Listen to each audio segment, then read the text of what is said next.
Ek wil graag praat vandag oor 'n klompie interessante ontdekkings en verskynsels oor getalle hoofsaaklik, wat ek oor die jare baie interessant gevind het. Ek hoop julle sal dit ook interessant vind. Kort opsomming, 3 onderwerpe wat ek gaan aanspreek. Die eerste een gaan oor die stelling van Pythagoras, wat julle dalk sal onthou van julle skoolwiskunde af, en dan gaan ek praat van Fermat se laaste stelling, en ook oor die sogenaamde RSA-algoritme. So dis 2 stellings en 'n algoritme. Daar gaan so 'n bietjie wiskunde tevoorskyn kom, maar ek dink daarmee dit sal te erg wees nie. Ek sal probeer verduidelik. Goed, die eerste onderwerp gaan dan oor die stelling van Pythagoras.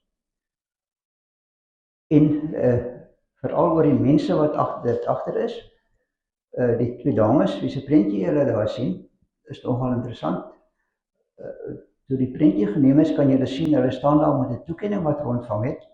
In 2022 was hulle in hulle finale jaar op 'n hoërskool in New Orleans in die VSA, en hulle het deelgeneem aan 'n wiskundekompetisie. Aan die einde van die kompetisie was daar 'n bonusvraag geweest, wat die 2 so geïnteresseerd het dat hulle die hele somervakansie daaraan gewerk het. En op die einde is hulle beloon met 'n artikel in 'n wiskunde tydskrif vir professionele wiskundiges, die American Mathematical Society, heel bekende tydskrif,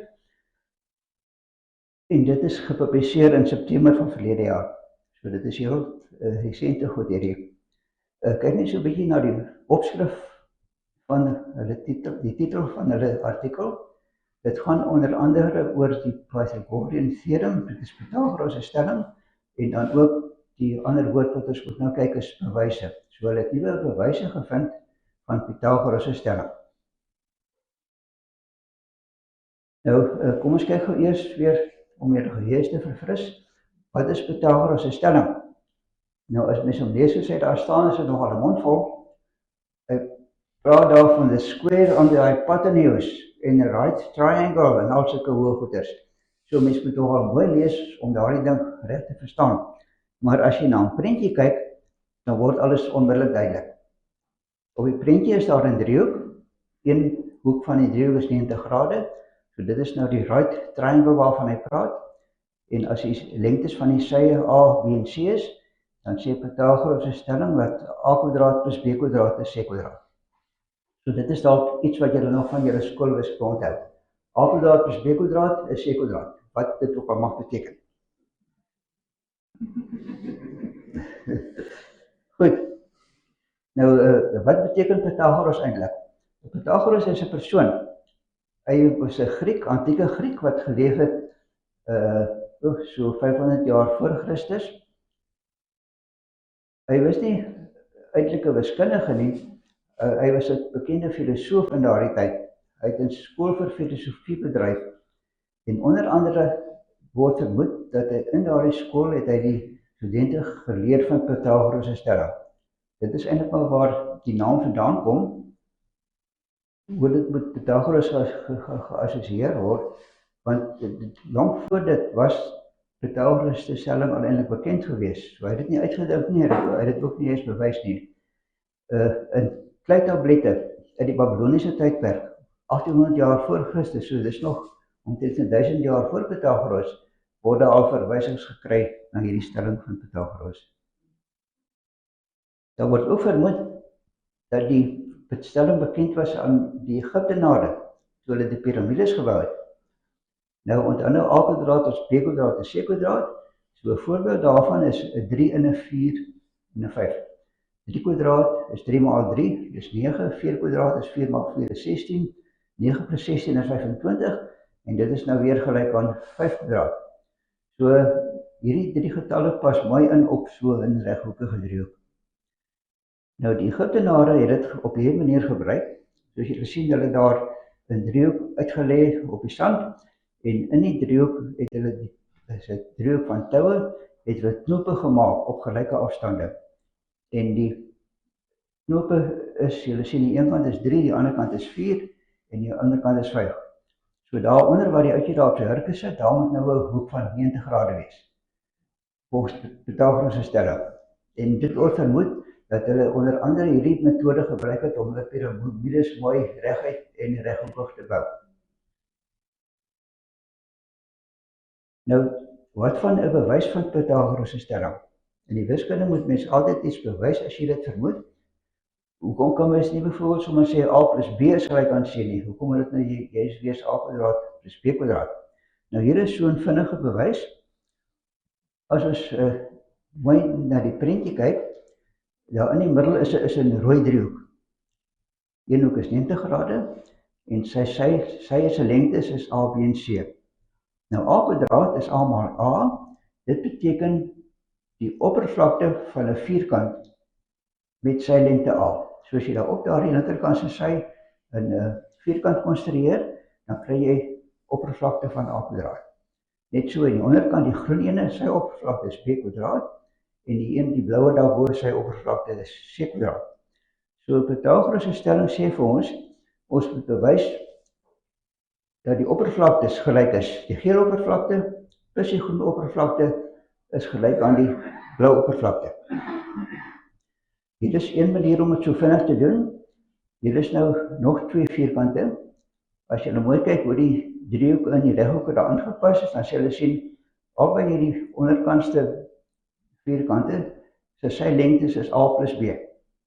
Al twee die sye. So hulle is albei vierkante en die sy lengtes is almal dieselfde, so die twee vierkante se oppervlaktes is dieselfde. In die linkerkantste vierkant is daar ingepas 4 kopieë van die rooi driehoek en daarbij dan nog plek oor vir die rooi, vir die geel vierkantjie en die groen vierkantjie. In die regterkant se een is ook dieselfde 4 kopieë van die driehoek ingepas. Hulle is net 'n bietjie verskuif na ander plekke toe en daarbij dan nog oor 4 die vierkant in die middel, genoeg plek vir die blou vierkant. Goed, nou die oppervlaktes van die vierkant is dieselfde. As ons aan albei kante nou die 4 rooi driehoeke weghaal, dan die oppervlaktes wat oorbly ook dieselfde wees. So dit sê vir ons, deur net na die prentjie te kyk, dat die geel oppervlakte plus die groen oppervlakte is gelyk aan die blou oppervlakte. En dit is presies wat Pythagoras se stelling sê. Heel eenvoudige bewys. Ek weet nie wie hom uitgedink het nie, hy is baie lank bekend. Maar 'n streng wiskundige sal maklik hiermee kan fout vind. Want hoe weet jy dat die oppervlakte wat daar in die middel oorbly aan die regterkant, die blou vierkant, is 'n vierkant? Hoe weet jy die prentjies maar net 'n bietjie skeef geteken? So jy het mense eintlik 'n beter bewys hiervoor nodig. Nou, en daar is baie bewyse vir Pythagoras se stelling. In 1940 is daar 'n boek in die VSA gepubliseer deur 'n ene professor Loomis. In die boek het hy 'n versameling van 370 verskillende bewyse van Pythagoras se stelling versamel. Goed, nou as mens nou een keer bewys het, is seker nog, maar hy het verder gegaan met die 370 bewyse daar bymekaar gesit. Vandag is daar seker meer as 1000 bewyse bekend van Pythagoras se stelling. Goed, hier het ons al na gekyk, die bewyse het ons al na gekyk, en Loomis se boek. Nou wat interessant is, in die boek van Loomis het hy in sy voorwoord 2 opmerkings gemaak. Die eerste opmerking is, daar bestaan baie metkundige bewyse van Pythagoras se stelling. Dit is onbeperk, so jy kan nie soveel kry as wat jy wil. Maar sê hy, geen trigonometriese bewys is moontlik nie. En dit is hierdie opmerkings wat die twee dames geïnteresseer het, wat hulle probeer verduidelik het presies wat aan die gang is. Nou wat is trigonometrie nou weer? Julle sal dit ook onthou, dit is driehoeksmeting. Op skool het julle baie daarvan geleer. Jy het ook 'n driehoek met 'n hoek van 90 grade en dan kyk jy na die verhoudings van die sye, die tan, die sin en die cos. Saam met driehoeksmeting gaan daar altyd 'n hele klomp formules wat jy kan gebruik. Die boonste een, sin kwadraat plus cos kwadraat is 1. Dit is eintlik maar net Pythagoras se stelling wat daar staan. Dink net aan a kwadraat plus b kwadraat is c kwadraat, is presies dieselfde ding. En die ander formules is nie te moeilik om nou verder daaruit te bewys nie. Nou, die professor Loomis het in sy boek geïmpliseer dat 'n trigonometriese bewys vir Pythagoras se stelling is nie geldig nie, want sê hy, trigonometriese formules gebruik Pythagoras se stelling om bewys te word. So as jy nou weer daardie selfde formule gebruik om Pythagoras se stelling te bewys, dan het jy 'n sirkelredenasie. So dan het jy eintlik niks bewys nie. So wat die twee dames gedoen het is, hulle bewys eintlik sy opmerkings verkeerd. Eerstens, hierdie puntjie kom uit hulle seker uit, het hulle deur 'n heel eenvoudige konstruksie van driehoeke, wat nie driehoeke vat, en Pythagoras se stelling kom gaan nie daarvoor nie, het hulle bewys dat jy wel die trigonometriese formules kan bewys. Goed, nou as jy dit gedoen het, dan weet jy nou, jou driehoeksmeting formules is geldig sonder Pythagoras se stelling, en nou kan jy aangaan om Pythagoras se stelling te bewys met behulp van driehoeksmeting.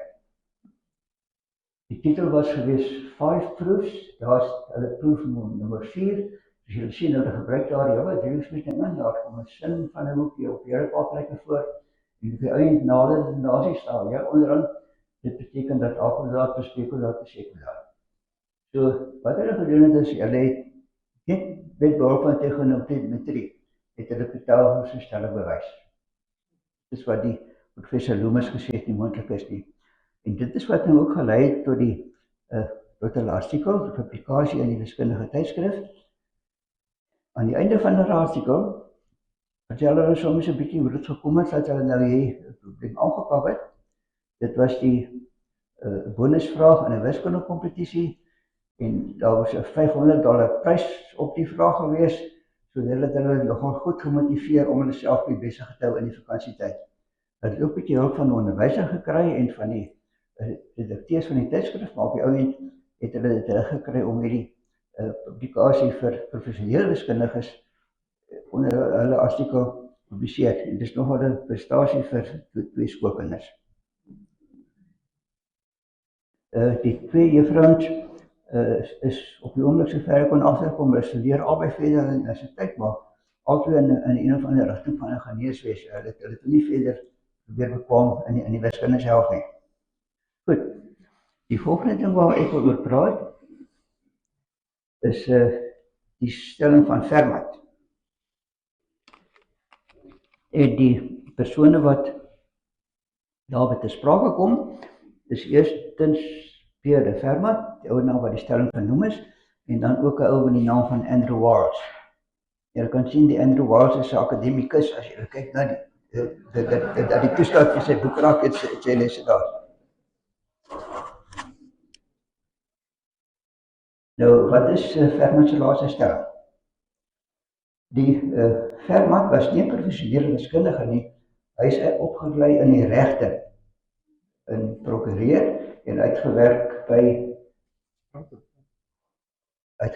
die parlement, Franse parlement in Toulouse in Frankryk. Maar hy was 'n uitstekende amateur wiskundige gewees, baie belang gestel in al die dinge.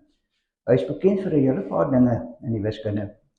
Onder andere het hy 'n paar fundamentele idees gehad in verband met raaklyne aan krommes, iets wat eers heel uitgewerk is deur Newton en Leibniz 'n hele klomp jare later. In die fisika is daar 'n beginsel wat bekend staan as Fermat se beginsel. Dit gaan oor die beginsel van die kortste tyd in optika en dit verklaar hoe ligstrale gebuig word. Dan is daar iets met die naam van Fermat se kleinstellingkie. Dit is iets wat wiskundestudente in hulle 3de jaar deesdae leer op universiteit. En dan is daar ook die beroemde ene, dit is Fermat se laaste stelling. Nou, hoekom nou die laaste stelling en wat is dit? Goed, nou in 1637, net so voor Jan van Riebeeck se tyd ongeveer, het Fermat in sy vrye tyd 'n boek gelees oor arithmetika. Dit is 'n getalteorie wat geskryf is deur ook 'n ou Griek, Diophantus, so 250 jaar na Christus. Een van die vrae in die boek wat hy gelees het, is sê, vind alle heelgetalle A, B en C, sodat A kwadraat plus B kwadraat is C kwadraat. Die integer is 'n heelgetal, met ander woorde 'n getal sonder 'n breek. Goed, nou as ons nou 'n paar voorbeelde kyk, hier is daai selfde dreek wat ek net toe gehad het. Daar is net 3 heelgetalle. As jy die 3 en die 4 en die 5 het, dan werk die regter die 3 en 'n 4, dan werk die regterkant uit op 5, so dan het jy 'n Pythagoras stelling wat net heelgetalle bevat. Maar jy kry nie altyd heelgetalle nie. By daardie klein driehoekie is die 2 sye heel eenvoudig, so driehoek 2 sye is 1, so dan sê Pythagoras stelling, die 1 kwadraat plus 1 kwadraat gee vir jou 2, so die vierkantvorm van 2 moet dan die derde sy, die C wees. Nou die vierkantvorm van 2 is definitief nie 'n heelgetal nie. 1.41, dit is eintlik 'n oneindige breek, soos hy daar staan. En dit is iets waarmee die Grieke nogal probleme gehad het.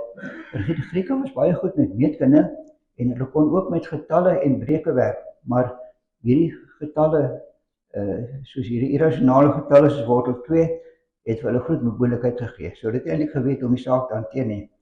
Dis hoekom Diofantus in sy boek gesê het, hy stel belang in alle moontlike heelgetalle.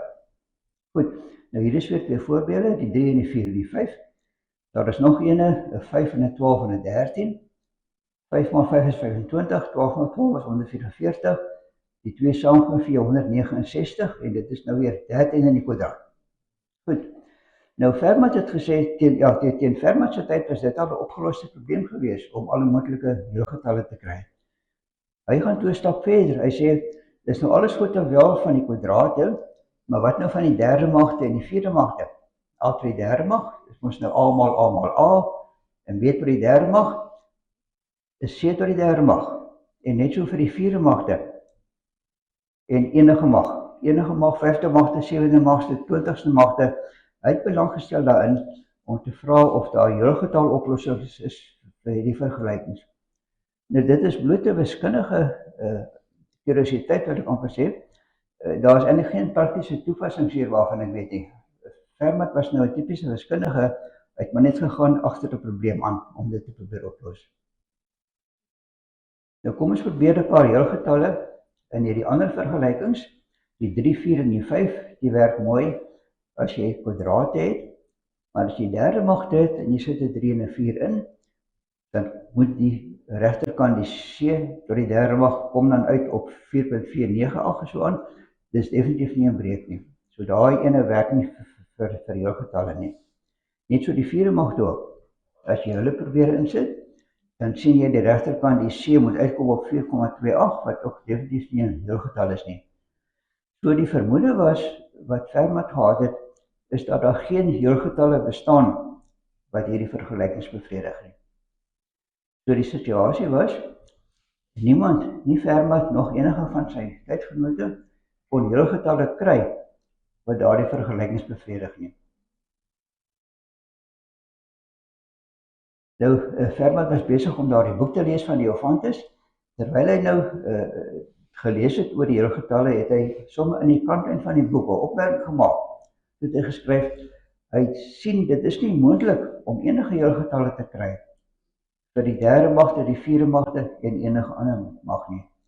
Toe sê hy daarso, ek het 'n pragtige bewys van hierdie stelling uitgedink, maar ongelukkig kan ek dit nie neerskryf nie, want die kantlyn van die boek het nie genoeg plek nie.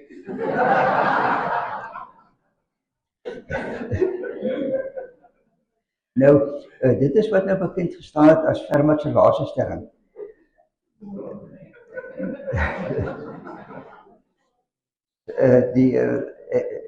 Dit was seker nie die laaste stelling wat hy uitgedink het nie, maar dit is die stelling wat toe nooit nog bewys is nie. In sy leeftyd is dit toe nooit bewys nie, ook vir lank daarna nie. Die getal vierde magte, die A tot die mag en vierde mag, die kon Fermat self bewys, dit is nie so moeilik nie. Maar vir die res kon hy niks bewys verder nie, ja, nie enige bewys van hom wat behou gebly het nie.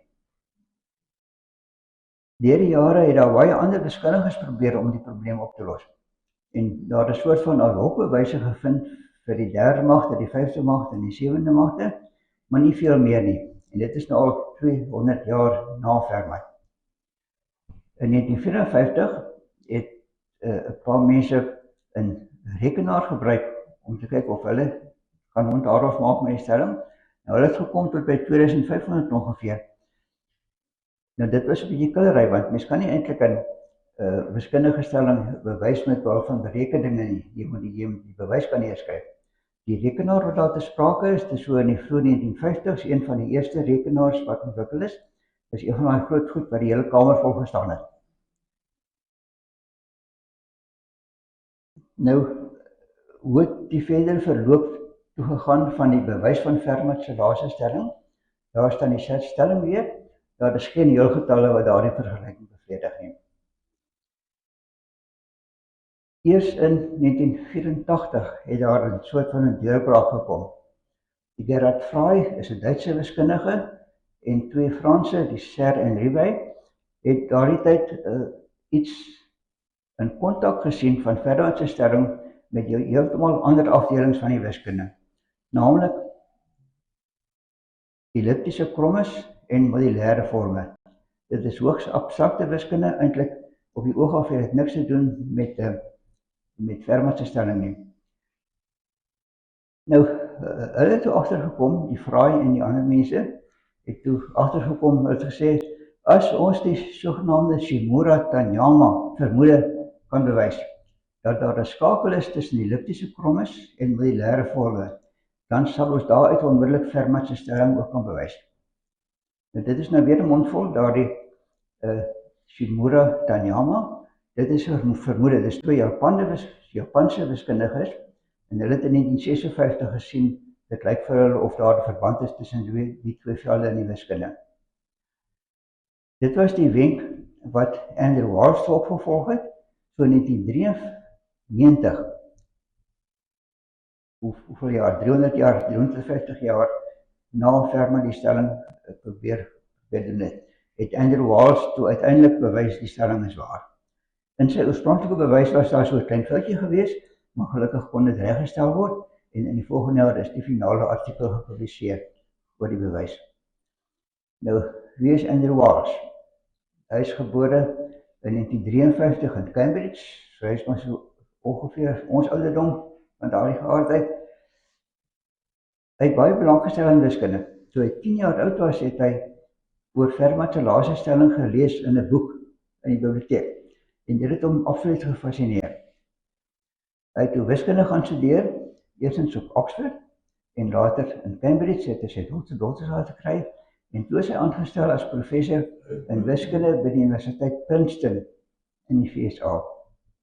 En terwyl hy by Princeton was, het hy besluit om al sy navorsing te wy om te kyk of hy Fermat se laaste stelling kon bewys.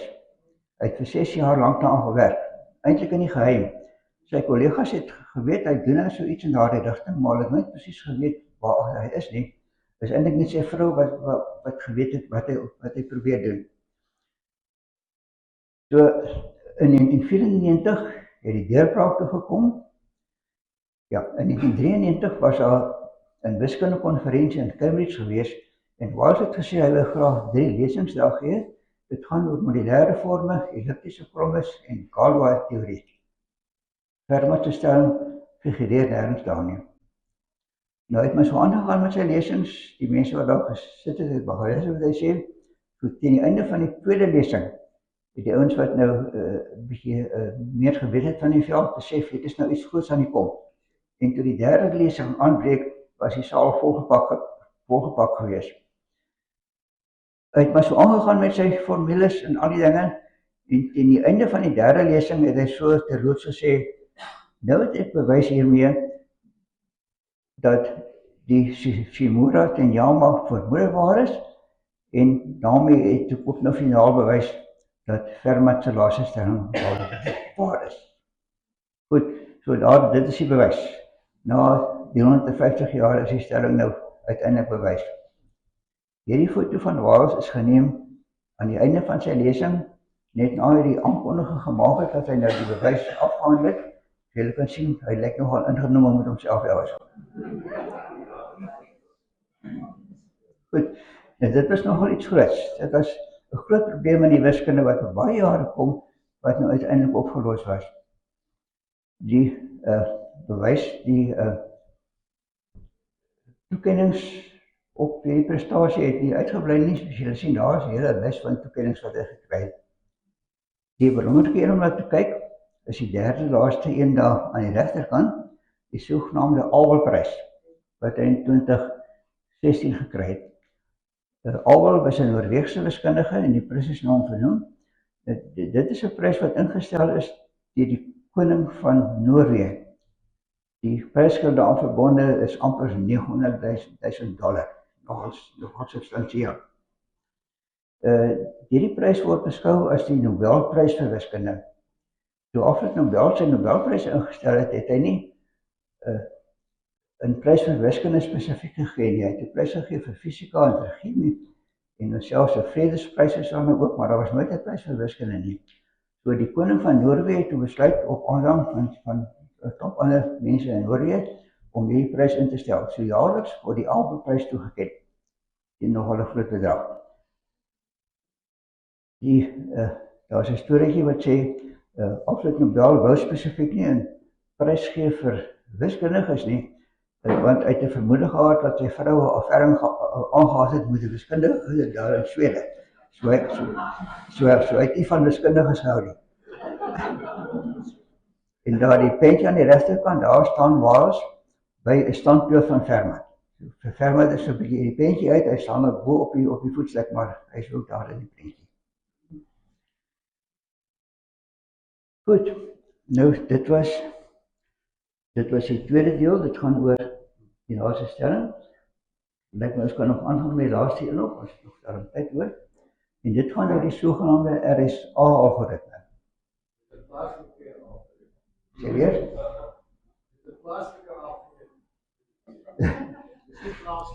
Nee, RSA staan nie vir die Republiek van Suid-Afrika nie. Dit staan vir die laaste name van die drie persone wat daar staan. Hulle van is Rewest, Shamir en Edelman. Toe die foto geneem is in 1977 toe hulle die werk gedoen het, was hulle al die dosente in die rekenaarwetenskap by MIT in die VSA. So die RSA het in die geval nou niks met ons te doen nie. Maar ons gebruik dit wel. Goed. Nou wat is die RSA-algoritme? Die doel daarvan is om veilige oordrag van geld oor die internet moontlik te maak. As jy 'n bestelling doen oor die internet, as jy mooi kyk, daar heel bo in die balk staan altyd hierdie dingetjie, byvoorbeeld by Takealot, maar vooraf staan daar HTTPS. Die HTTPS is nou maar 'n tegniese ding, dit staan vir Hypertext Transfer Protocol, en die belangrike ding daar is die S. Die S staan vir secure. As jy sommer net 'n gewone boodskap oor die internet stuur, dan is hy definitief nie veilig nie. Dit kan maklik gelees word deur enige iemand wat die boodskap onderskep langs die pad. Maar hierdie is 'n spesiale manier om dit op 'n veilige manier oor te stuur. So jy moet altyd oplet, as jy so 'n betaling doen, moet jy uitkyk, is daar 'n S daarbey. Goed. Nou, as jy so 'n boodskap wil oorstuur, dan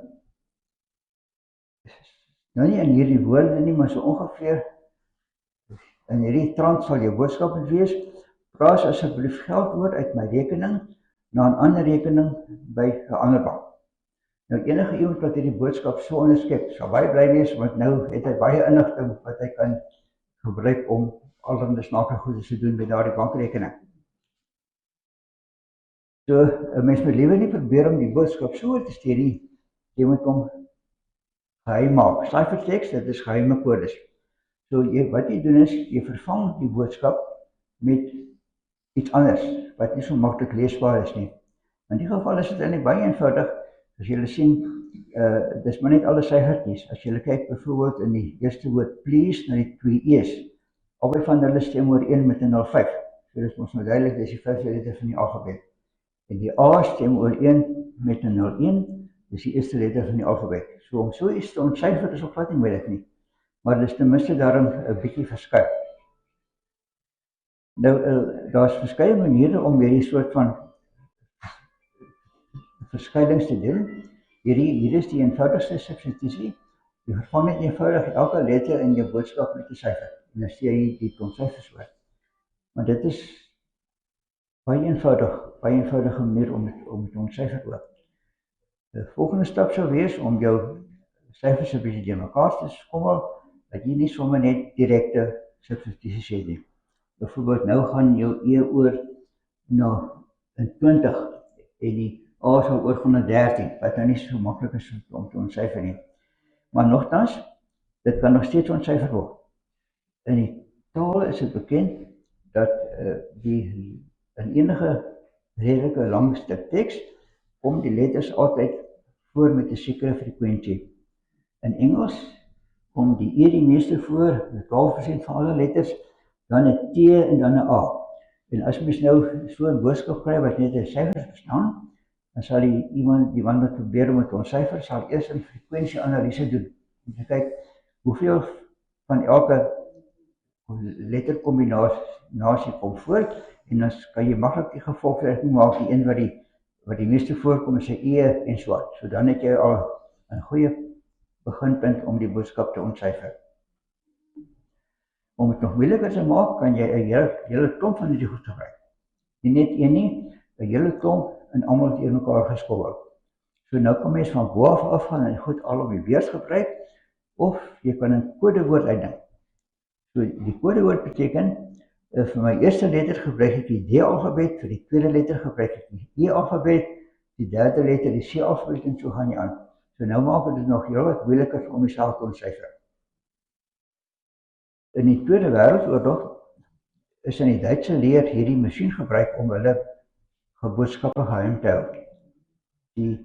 Die Duitsers het dit genoem die Geheimschreiber, die Engels het gepraat van die Enigma masjien, want dit was vir hulle nogal 'n groot probleem om die ding te ontsyfer. Die elektriese tikmasjien, jy tik maar net jou boodskap in, en dan aan die ander kant kom die versyferde boodskap uit. Binne in die masjien is daar 'n klomp welletjies. Elke keer as jy 'n sleutel gedruk het, dan skuif een van die welletjies een plek aan. So dan het jy in effek 'n ander alfabet wat jy gebruik. So dit is 'n heel ingewikkelde vorm van hierdie substitusie. Maar nogtans kon die Britte daarin slaag om die boodskap te ontsyfer. Die bekende Alan Turing was aan die hoof van die span gewees wat dit gedoen het, en hy het ook een van die eerste rekenaars gebruik. Om wat te sê, hulle het 'n spesiale rekenaar gebou om hierdie masjien te ontsyfer. Nou bestaan daarin heeltemal 'n onbreekbare kode. Wat jy moet doen is, as jy so 'n syferkode wil gebruik, jou syfer moet random, willekeurig wees, en dit mag nie herhaal nie. Want sodra jy jou kode begin herhaal, dan het die ou wat die boodskap probeer ontsyfer het 'n aantoningspunt.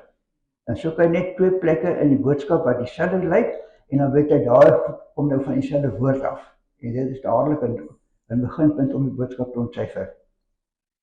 Hierdie one-time pad is gebruik deur die spioene hier in die Koue Oorlog. Jy sien hulle het so 'n klein boekie gehad waarin die kodes was. So nou spreek jy af met die persoon aan wie jy die boodskap stuur. Ek kan vandag hierdie bladsy van die kode gebruik. Maar sodra jy die kode gebruik het, dan kan jy nie weer doen nie, want dan het jy herhaling. So sodra jy die een bladsy van die kode gebruik het, dan moet jy die bladsy uitskeer en verbrand. Of opeet of iets van die geaardheid. Goed. Nou, hoe maak 'n mens nou om veilige boodskappe oor te stuur? Elke boodskap wat jy stuur, moet ook 'n sleutel hê, sodat die persoon wat aan die ander kant is, kan weet om die boodskap te ontsyfer, want dit anders help nie, jy stuur van 'n boodskap en hy weet self waar daar staan nie.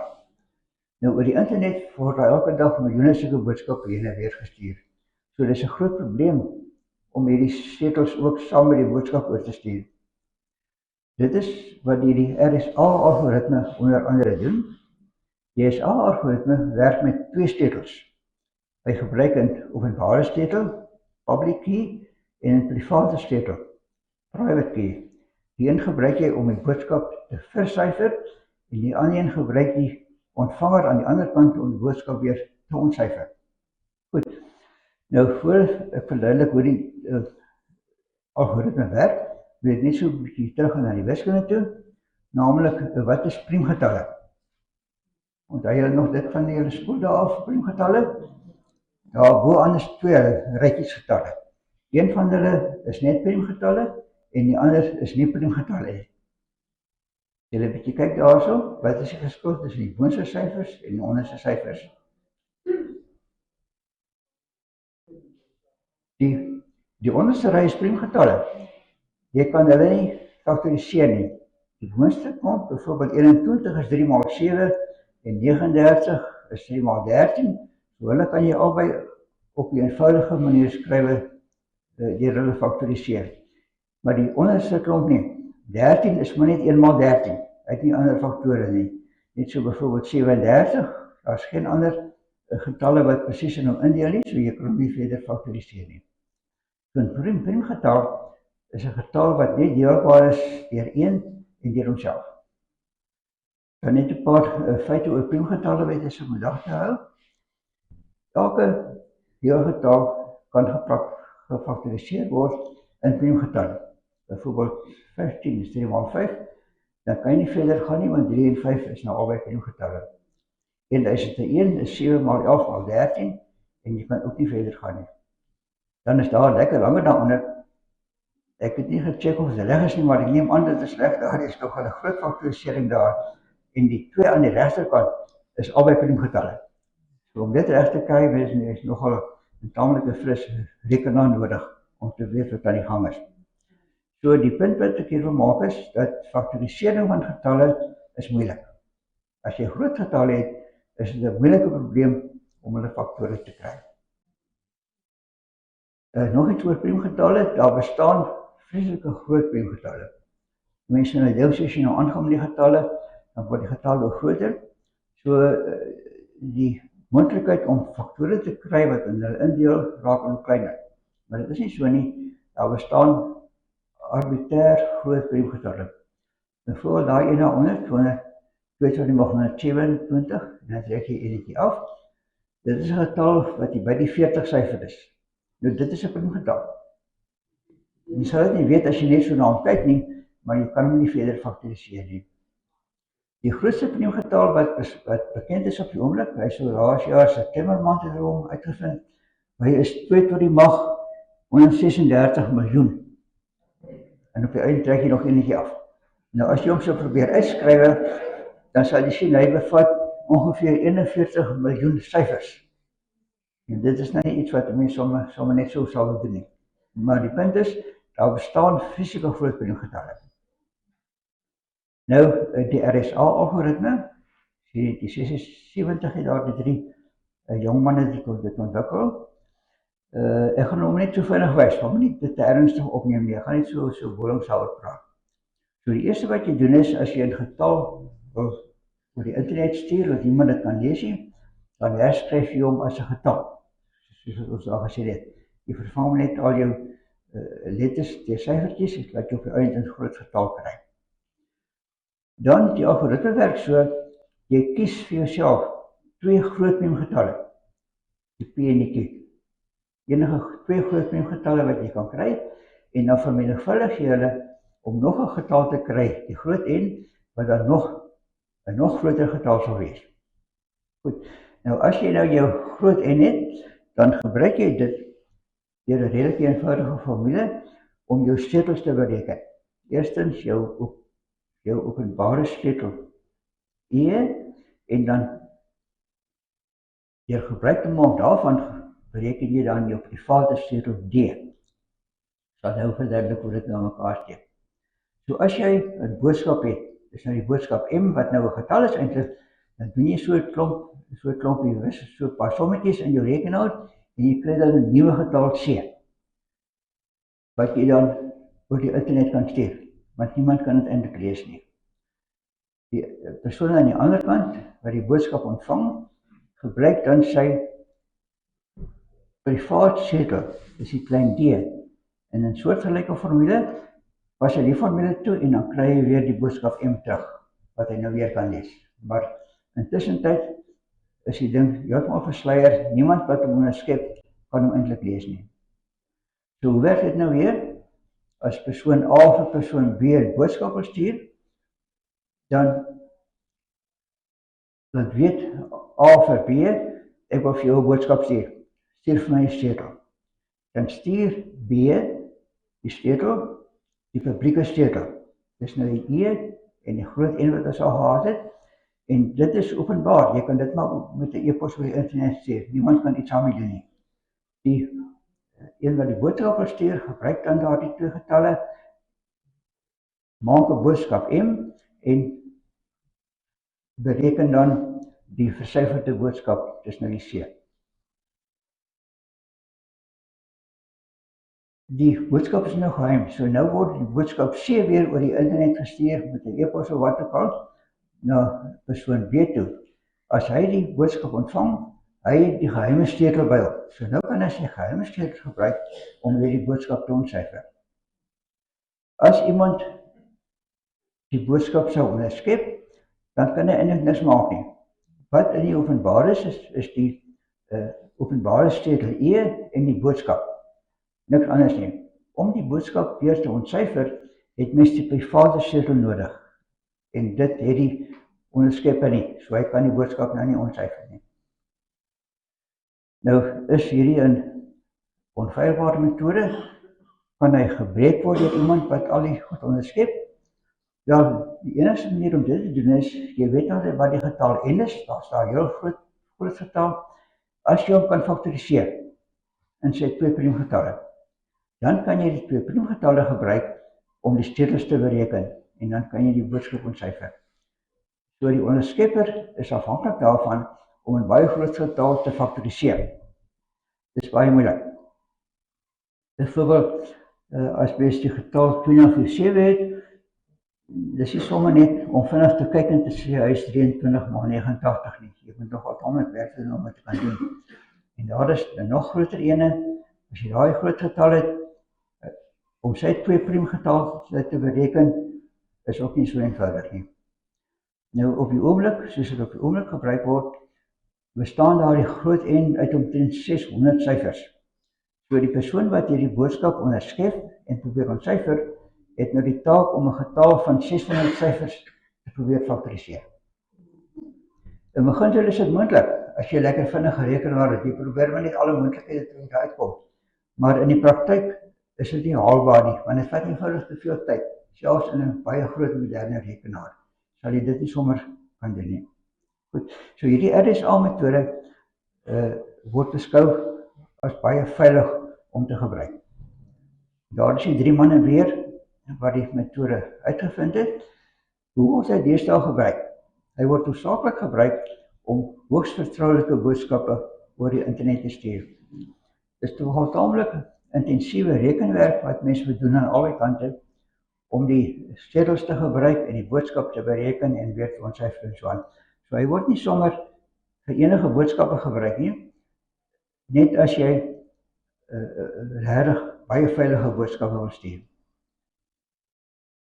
Dit word ook deesdae in vandag se internetwêreld gebruik vir key exchange. Dit is nou om geheime sleutels uit te ruil. So daar bestaan baie ander metodes ook om hierdie versyfering te doen, maar daarvoor het jy sleutels nodig en die sleutel moet van albei kante afkom. So nou gebruik hulle hierdie RSA-metode om die sleutels te versyfer, hoogs geheim, en dan vir die persone te stuur wat daarmee te doen het, en dan gebruik hulle die eenvoudige metode om die boodskap self te versyfer, wat nou nie so baie rekenaarsyd sal neem nie. As mense 'n WhatsApp boodskap stuur, dan sien jy daar onderaan staan ergens wat hulle sê end-to-end encryption. Nou dit beteken dat hulle waarborg wat niemand anders jou boodskap gaan lees nie. Hulle gebruik ook hierdie private en openbare sleutels wat heen en weer gestuur word tussen jou rekenaar en WhatsApp se rekenaar, maar dit is 'n heelwat eenvoudiger metode. Hierdie RSA-metode gaan te ingewikkeld wees. Dit gaan te veel rekenaars uitgebruik om al die duisende WhatsAppe wat rondvlieg te stuur en dan te probeer veilig hou. Maar ek sien hulle waarborg vir jou dat niemand anders dit kan lees nie. So hulle is taamlik seker daarvan dat hulle metode goed werk. Hulle gebruik 'n sogenaamde double ratchet metode wat soortgelyk is aan die RSA-algoritme, maar hy gebruik definitief nie soveel rekentyd nie en hy is ook nie heeltemal so veilig nie. Goed, nou nuwe ontwikkelinge wat ek eintlik baie onlangs van kennis eers geneem het in die toekoms as kwantumrekenaars ten volle ontwikkel is. Dan is die verwagting dat hulle baie keer vinniger sal wees as die vinnigste rekenaars van vandag en dat hulle dan kan gebruik word om die onderskepte boodskappe te ontsyfer. Op die oomblik word daar baie gewerk aan kwantumrekenaars. Ek dink nie daar is daar regtig enige kommersie, daar's nog nie enige kommersiële kwantumrekenaars beskikbaar nie. En die rekenaars wat op die oomblik daar is nog baie eksperimenteel. So dit kan gebruik word, maar op die oomblik is dit ook nie 'n praktiese saak nie. Heel onlangs het ek gelees dat daar nou 'n nuwe kwantumtegniek is om boodskappe op te stuur en stelsels rond te stuur. En dit word vermoed dat dit heeltemal 'n onbreekbare metode is. Dit het te doen met kwantumfisika. Onder andere entanglement en al sulke moeilike goed van die kwantumfisika. So ek is nie heeltemal seker hoe dit werk nie. Ek sien nou onlangs sommer 'n paar maande terug het hulle sulke boodskappe rondgestuur nogal van Stellenbosch Universiteit se geneesfakulteit China toe. Sulke kwantumboodskappe. En die vermoede is dat dit nou die metode van die toekoms gaan wees om die boodskap voor te stuur, maar op die oomblik is dit nog nie iets werkbaars nie. Daardie het ek 'n paar verwysings van julle wat belangstel om verder te lees oor die saak. Die artikel van die twee juffrouens se verwysing daar, mens kan dit maklik van die internet aflaai en dan is daar net 'n paar dinge in Wikipedia waar mens ook 'n bietjie verder kan gaan lees. Baie dankie, dit was my storie.